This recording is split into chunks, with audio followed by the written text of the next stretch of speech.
খবরের শিরোনাম বলছে টেকনাফ সেন্ট মার্টিন নৌপথে আবারও যাত্রীবাহী স্পিডবোট লক্ষ্য করে গুলি ছুড়েছে মিয়ানমার। এতে ওই পথে এবং ওই এলাকায় মানুষের মধ্যে আতঙ্ক বেড়েছে। সহকর্মী হেলাল উদ্দিনের তোলা ছবিতে কামরুল ইসলাম মিন্টুর প্রতিবেদন দেখব। তার আগে জানিয়ে দেই আমাদের সাথে আছেন শ্যামল দত্ত, নাজমুল আশরাফ, যুক্ত হচ্ছেন নিরাপত্তা বিশ্লেষক মেজর অবসরপ্রাপ্ত Imdadul Islam, Mohammad Mujibur Rahman Saint Martin union পরিষদের চেয়ারম্যান এবং বাংলা ট্রিবিউনের টেকনাফ প্রতিনিধি আব্দুর রহমান। প্রতিবেদনটি দেখে আসি। মাঝসাগরে বন্দী হয়ে আছেন সেন্ট মার্টিন দ্বীপের মানুষ। পুরো দেশের সাথে বিচ্ছিন্ন হয়ে গেছে দ্বীপটির 10,000-এরও বেশি বাসিন্দা। সেন্ট মার্টিন থেকে মূল ভূখণ্ডের যাওয়ার পথ প্রায় বন্ধ। এখন ছোট্ট এই দ্বীপেই দ্বীপ থেকে নৌপথে কোথাও যেতে গেলেই মিয়ানমার থেকে উড়ে আসা গুলিতে প্রাণনাশের শঙ্কা তাদের। মঙ্গলবার দুপুরেও মিয়ানমার থেকে গুলি ছুড়েছে টেকনাফ থেকে সেন্ট মার্টিনগামী স্পিডবোটে। যদিও কারো গায়ে বা স্পিডবোটে লাগেনি সেই গুলি। আগেও কয়েকবার ঘটেছে এমন ঘটনা। নৌযান প্রায় বন্ধ হওয়ায় মূল ভূখণ্ড থেকে আসছে না খাবার কিংবা চিকিৎসা সামগ্রী। এর মধ্যে শুরু হয়ে গেছে সংকট। পরীক্ষামূলকভাবে যাতায়াত হয়েছিল, তাও আমাদের বাংলাদেশের বর্ডারের মধ্যেই। তারপর আজকে আমাদেরকে অতিরিক্তভাবে গুলি করা হয়েছে। হঠাৎ একটা মানুষ মুসিবতে পড়ে গেল, সমস্যায় পড়ে গেল, অসুস্থ হয়ে গেল, কিন্তু এখানে যাওয়ার কোনো সিস্টেম নেই। কারো কাছে এই সমস্যার সমাধান পাচ্ছেন না সেন্ট মার্টিনের বাসিন্দারা। কিছুই বলতে পাচ্ছেন না স্থানীয় প্রশাসনের কর্মকর্তা কিংবা জনপ্রতিনিধিরা। খাদ্য সংকট এবং যাতায়াতের ব্যবস্থা সম্পূর্ণ কি অনিশ্চিত হয়ে পড়েছেন এবং সেন্ট মার্টিনে অন্তত এখন পর্যন্ত প্রায় 1000 রোগী রয়েছে এবং আজকে চিকিৎসার অভাবে সেন্ট মার্টিনে প্রায় 2 জন রোগীও মারা গেছে। এই 6 মাসের টাকা নিয়ে আমাদের 12 মাস চলতো, এখন 1 মাসের টাকা নিয়ে 12 মাস চলাটা খুব টপ হয়ে যাবে। কয়েকদিন আগেই কক্সবাজারের অতিরিক্ত জেলা ম্যাজিস্ট্রেট বলছিলেন টেকনাফ সেন্ট মার্টিনে যাতায়াতের বিকল্প পথ খুঁজছেন তারা। কখন সে খোঁজা শেষ হবে তা জানাতে পারেননি তিনি। নাফটাকে অ্যাভয়েড করে বিকল্প ওয়েতে সাগরের প্লাস্টিক আমরা ভাবছি এখন কীভাবে বিকল্প ওয়েতে পাঠানো যায়, কারণ সেখানে মানুষ আমাদের নাগরিক সেন্ট মার্টিনে বসবাস করে, তাদেরকে আমাদের বাঁচানোর বাঁচিয়ে রাখতে হবে আর কি, তাদের নিত্য প্রয়োজনীয় খাবার বিশেষ করে। মিয়ানমারে গোলাগুলির কারণে এবছর স্বাভাবিক সময়ের আগেই বন্ধ করে দেওয়া হয় পর্যটকবাহী জাহাজ চলাচল। কামরুল ইসলাম মিন্টু, ৭১, কক্সবাজার। আব্দুর রহমান, আপনাকে দিয়ে শুরু করে শ্যামল দত্ত, নাজমুল আশরাফ যুক্ত থাকবেন আলোচনায়। মানে গোলাগুলির ঘটনাটি যে ঘটল এটি নিয়ে স্থানীয় প্রশাসন কোনো ধরনের উদ্যোগ নিয়েছে কিনা এবং স্থানীয়ভাবে মিয়ানমারের ওপারকে, আমরা জানি যে আমাদের সীমান্তরক্ষী বাহিনী আছে, ওপারের তাদের সাথে একটা যোগাযোগ আছে, কোনো ধরনের প্রতিক্রিয়া মিয়ানমারকে জানানো হয়েছে কিনা আব্দুর রহমান? হ্যাঁ, ঠিক ঘটনাটি 5 জুন এটা আমাদের যে সেন্ট মার্টিনের নির্বাচন ছিল, নির্বাচনের পর্যবেক্ষণ যে কর্মকর্তারা ছিল তারা নির্বাচন শেষ করে ফেরার পথে মিয়ানমার থেকে গুলি বর্ষণ চূড়ানো। তারপরে লাগাতার 2 রাত তারা আমাদের রোগী বহনকারী এবং স্পিডবোট যাত্রীবাহী গুলি বর্ষণ করেছে। যদিও স্থানীয় প্রশাসন পক্ষ থেকে তারা নিরুপায় কথাবার্তা বলতেছে, তারা কোনো ধরনের কোনো ব্যবস্থা সীমান্তরক্ষীর সাথে কোনো কথাবার্তা তারা বলতে পারে না। আমরা বিজিবি এবং কোস্টগার্ডের সাথে কথা বলছি, তারা অন্ডা দেখতে তারা যেটা বলছে তারা ওপারে তেমন একটা যোগাযোগ করতে পারতেছে না। তবে বিজিবি যেমনকি আজকে আমাদেরকে জানিয়েছে, তারা বলতেছে যেহেতু ওই পারে একটা যুদ্ধ চলমান রয়েছে, তাদের সাথে ঠিক আগের মতো যোগাযোগ হচ্ছে না। তবুও বিজিবির টেকনাফের অধিনায়ক যিনি আমাদেরকে জানিয়েছেন তিনি বলছেন যে তারা গুলির ঘটনায় তারা ঠিক আজকে ইমেইলে তারা একটা প্রতিবাদ লিপি পাঠানোর প্রক্রিয়া চলছে, তাও প্রক্রিয়া পাঠানোর কথা বলে নয়, তারা প্রস্তুতি নিচ্ছে। এক্ষেত্রে প্রায় 6 দিন আজকে টেকনাফ সেন্ট মার্টিন নৌরুটে ট্রলার জাহাজ চলাচল বন্ধ হয়ে রয়েছে। স্থানীয় প্রশাসন পক্ষ থেকে বলা হচ্ছে যে তারা যেহেতু নাফ নদী যেহেতু সীমান্তরক্ষী, সেখান থেকে ট্রলার চলাচল যাচ্ছে না, তারা অন্য কোনো পথ অথবা সমুদ্র বিকল্প পথ খোঁজার চেষ্টা করছে, যেটা আমরা কামরুল ইসলাম মিন্টুর প্রতিবেদনে দেখছিলাম। মুজিবুর রহমান, এই পথে কত মানুষ যাতায়াত করে? এই মুহূর্তে সেন্ট মার্টিনের বাসিন্দার সংখ্যা কেমন এবং এই পথটি যদি বন্ধ থাকে তাহলে কি ধরনের সংকট তৈরি হবে সেন্ট মার্টিন এবং টেকনাফকে ঘিরে?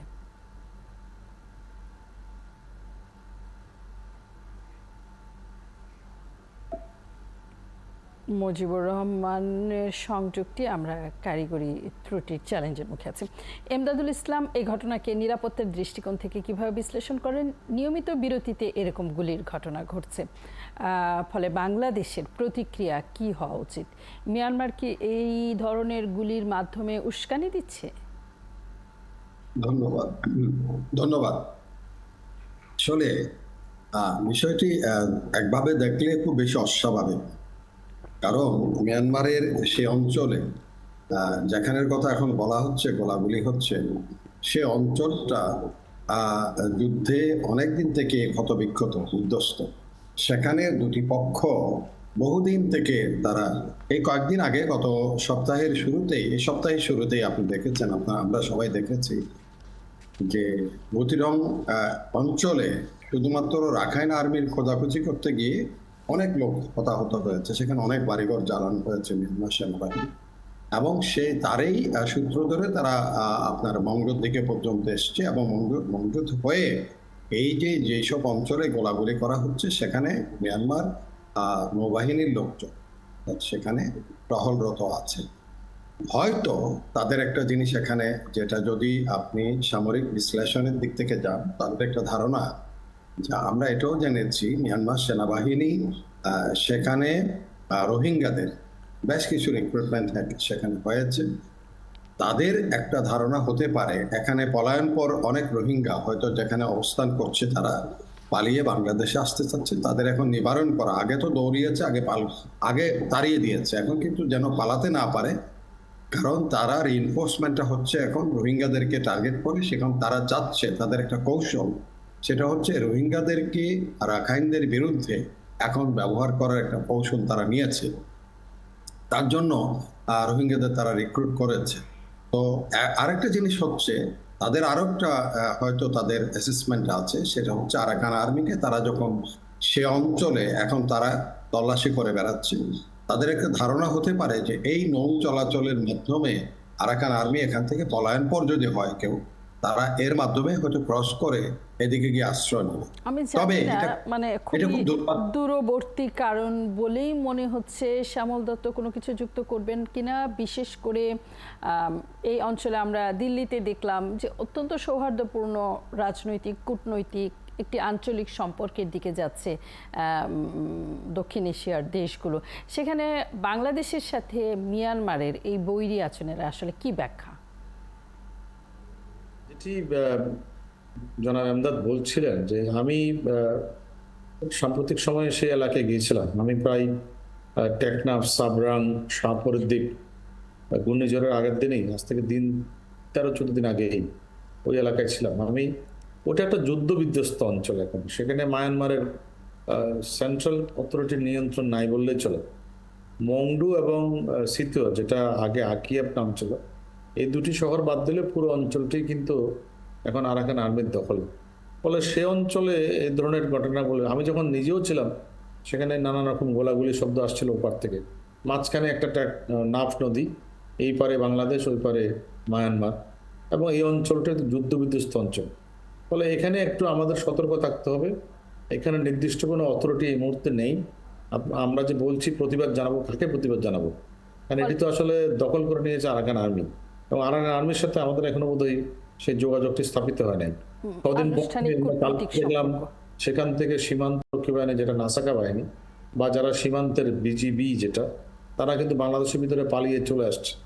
সেটা নাকফুমচুরের দিকে আসছে, মাঝখানে যেহেতু নদী, এই অঞ্চলটিতে খুব একটা আসছে না। ফলে এটা খুবই একটা ফ্রেজাইল টাইম, একটা ক্রিটিক্যাল টাইম। আমাদের খুব সতর্ক সঙ্গে থাকতে হবে। যারা ওই অঞ্চলে চলাচল করে তাদেরকেও সতর্ক থাকতে হবে। আর আপনার সেন্ট মার্টিনে যাওয়ার রুটটি কিন্তু ছেড়াদ্বীপ থেকে, অর্থাৎ থেকে শাহপুরের দ্বীপ থেকে, অথবা অন্য একটি পয়েন্ট আছে, সেই পয়েন্ট থেকেও যাওয়া যায়। ও যেটা রহমান কিছুটা বললো, পশ্চিম দিক থেকে যাওয়া যায় কিনা, সেটি অল্টারনেটিভ রুট বের করতে হবে। সীমান্ত ঘেঁষে না গিয়ে, তার মানে হচ্ছে আপনি পুরোপুরি ঝুঁকিটা দেখতে পাচ্ছেন শ্যামল দত্ত? অস্থিরতা চলবে আসলে। আচ্ছা, তো চলবে। জি, নাজমুল আশরাফ, আমরা যখন রোহিঙ্গাদের সংখ্যা নিয়ে, চাপ নিয়ে ভারাক্রান্ত, তখন আসলে মনোযোগ অন্যদিকে সরানোর জন্য এমনটা করা হচ্ছে। যদি দীর্ঘ সময় এরকম ভঙ্গুর বাস্তবতা ওই পারে থাকে, যুদ্ধ অনিশ্চয়তা চলে, তাহলে আমাদের ঝুঁকি ক্রমশ বাড়তেই থাকবে এবং আমরা একটা অচল অবস্থার মধ্যে পড়তে যাচ্ছি কিনা। নাজমুল আশরাফ। আপনি ঠিকই বলেছেন, আমাদের ঝুঁকি বাড়ছে এবং রোহিঙ্গা শরণার্থী নিয়ে মিয়ানমারের সাথে আমাদের যে দীর্ঘদিনের সংকট, সেটি তো চলমান আছেই। আর মিয়ানমারে এখন যা ঘটছে রীতিমতো গৃহযুদ্ধ, এবং তার যে প্রভাব আমাদের উপরে এসে পড়ছে, আমরা এক একটি ঘটনা ধরে যখন আলোচনা করি সেটি এক ধরনের আলোচনা বা বিশ্লেষণ, কিন্তু জিনিসটাকে যদি আমরা একটু বড় পরিসরে দেখি, যে মিয়ানমারের অভ্যন্তরীণ ঘটনা, মিয়ানমারের সাথে আমাদের সংকট, এবং এই মিয়ানমার সংকটের সাথে আন্তর্জাতিক বিশ্বের যে সম্পর্ক বা ভূমিকা, সেটি চায়না বলি, ভারত বলি, আমেরিকা বলি, ইউরোপ বলি, সবকিছু মিলিয়ে দেখলে পরে খুবই জটিল একটি ভূরাজনৈতিক সংকট কিন্তু এই অঞ্চলে চলছে। আমরা বাংলাদেশের দিক থেকে যদি বিষয়টাকে শুধুমাত্র ঘটনাকেন্দ্রিক আলোচনা বিশ্লেষণ বা শুধুমাত্র রোহিঙ্গাদের সাথে আমাদের সম্পর্ক, মিয়ানমারের সাথে আমাদের সম্পর্ক, রোহিঙ্গা সংকট, সীমান্ত কেন্দ্রিক এসব ঘটনা, মিয়ানমারের যেসব ঘটনার প্রভাব আমাদের উপরে পড়ছে, এইগুলোর মধ্যে যদি আমরা আটকে থাকি, মানে সরকার হিসেবে, দেশ হিসেবে, তাহলে হয়তো আমরা সংকটের গভীরে যেতে পারবো না, এবং তার যে আঞ্চলিক এবং আন্তর্জাতিক নানান মাত্রা এবং নানান আপনার দিক আছে, সেগুলোর দিকে আমাদের মনোযোগ যাবে না। এখন এটা যদি বাংলাদেশের একটি জাতীয় সংকট হয়ে থাকে, নিশ্চয়ই জাতীয় সংকট, এবং সেই জাতীয় সংকটের আঞ্চলিক এবং আন্তর্জাতিক নানান মাত্রা আছে, বিভিন্ন পরাশক্তির ভূমিকা আছে এখানে, সবকিছু মিলিয়ে যদি আমরা এটাকে দ্বিপাক্ষিক, আঞ্চলিক, আন্তর্জাতিক, রাজনৈতিক, আপনার কূটনৈতিক সবকিছু মিলিয়ে এটাকে আমরা মোকাবেলা না করি, তাহলে হয়তো আমরা নিরাপদ থাকবো না, এবং সেটি আমাদের জাতীয় নিরাপত্তা, আমাদের ভূখণ্ডের নিরাপত্তা, আমাদের সীমান্ত নিরাপত্তা, এই সবকিছুর ব্যাপারে আমাদের ভূমিকাটার জন্য যে ধরনের জাতীয় ঐক্য দরকার, সেটি আমাদের নাই। আমরা স্থানীয় বা জাতীয় নানান সংকটকে যখন কথা বলি, আলোচনা করি, নানান পক্ষের ভূমিকা দেখি, সেগুলোতে আমরা সাংঘাতিকভাবে বিভক্ত থাকি, এটাই হয়তো স্বাভাবিক। কিন্তু যখন জাতীয় প্রশ্ন আসবে, নিরাপত্তার প্রশ্ন আসবে, সেক্ষেত্রে আমাদের একটা ঐক্য দরকার, সেটি রাজনৈতিক ঐক্য এবং সকল ধরনের মানুষের ঐক্য। 17 থেকে এ পর্যন্ত অন্তত রোহিঙ্গা ইস্যুতে বা কোনো ইস্যুতে কখনোই দেখা যায়নি। ধন্যবাদ নাজমুল আশরাফ।